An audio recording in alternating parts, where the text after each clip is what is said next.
الحمد للہ رب العالمین والصلاة والسلام علی سید المرسلین اما بعد۔ بہت سے بھائی نبی علیہ الصلاۃ والسلام کی جانب سے قربانی کرنے کے بارے میں سوال کرتے ہیں، تو گزارش یہ ہے کہ صحابہ کرام سے یہ ثابت نہیں ہے کہ وہ نبی علیہ الصلاۃ والسلام کی جانب سے قربانی کرتے رہے ہوں، جبکہ صحابہ کرام کو عام لوگوں کے مقابلے میں نبی علیہ الصلاۃ والسلام سے محبت کہیں زیادہ تھی۔ البتہ اس بارے میں ایک روایت آتی ہے جسے امام ترمذی اور ابو داؤد نے روایت کیا ہے، جس میں یہ آیا ہے کہ جناب علی رضی اللہ تعالیٰ عنہ 2 قربانیاں کیا کرتے تھے، اور ان سے پوچھا گیا کہ آپ 2 کیوں کرتے ہیں؟ تو انہوں نے کہا تھا کہ نبی علیہ الصلاۃ والسلام نے مجھے وصیت کی تھی کہ میں آپ کی جانب سے قربانی کیا کروں، تو اس لیے میں آپ کی جانب سے قربانی کرتا ہوں۔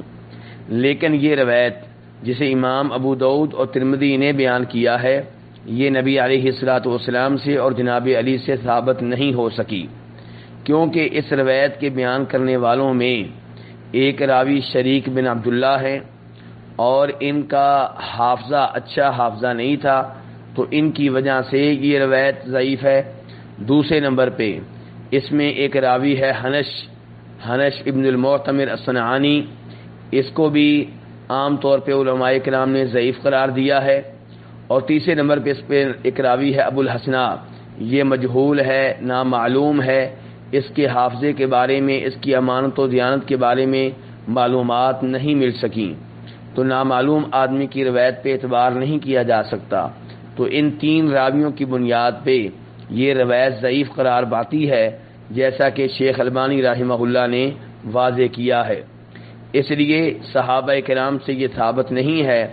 کسی صحیح سند کے ساتھ کہ وہ نبی علیہ الصلاۃ والسلام کی جانب سے قربانی کرتے ہوں۔ اس لیے ہمیں اس عمل سے دور رہنا چاہیے، اور ہمیں یہ بات معلوم ہونی چاہیے